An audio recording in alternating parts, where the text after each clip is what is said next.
Bhagavad Gita that the most dear to me is the person who accepts this message of Bhagavad Gita and also distributes it. It gives it to others. It is New York, 2014. So devotees were very enthusiastic to distribute this message of Bhagavad Gita to others. So they thought of a plan. They thought of approaching all these motels where people come and stay for a brief period of time and put Bhagavad Gitas in these motels.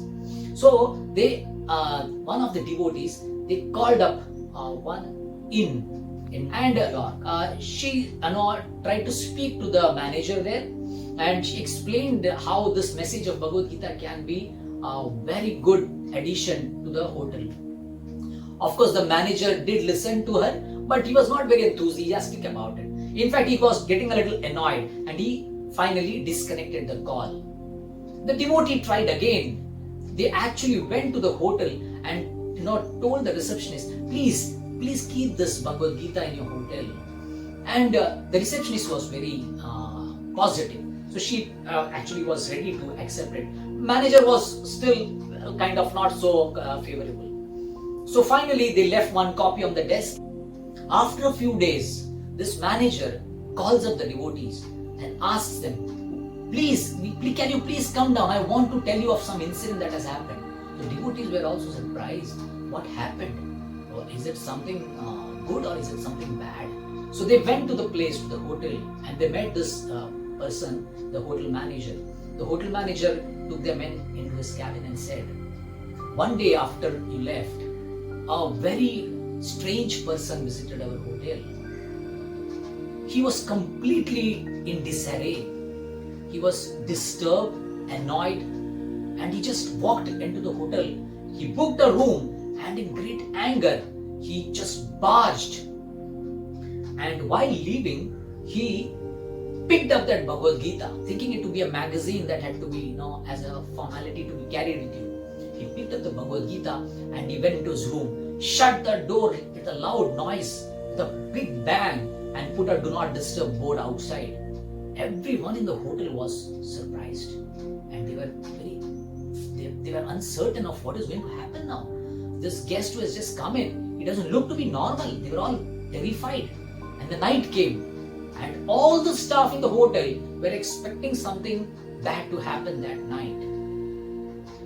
Fortunately, nothing happened. The next day morning, this guest, he opens the door of his room, comes out to their front desk and tells the receptionist, can I have a copy of this Bhagavad Gita?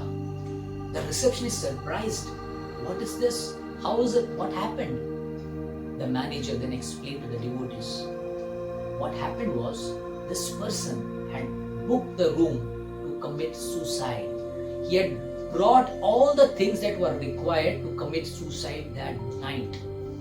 He banged the door, went inside, threw all his things on the bed, along with it, the Bhagavad Gita.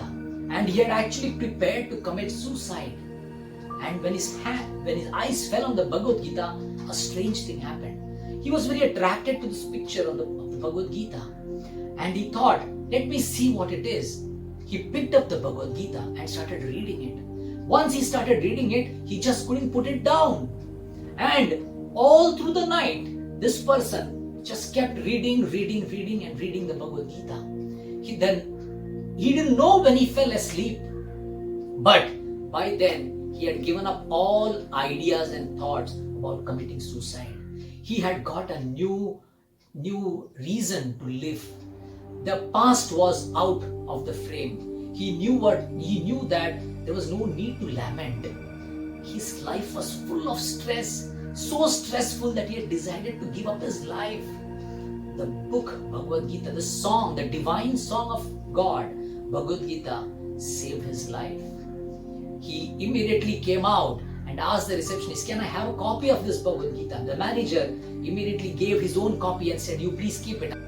It's not that this Bhagavad Gita is applicable to a strange land at a strange time. No, it is applicable even now. It is applicable even now to modern cities like New York. People are all stressed up. We all need some kind of de-stress. And Bhagavad Gita offers us that solution.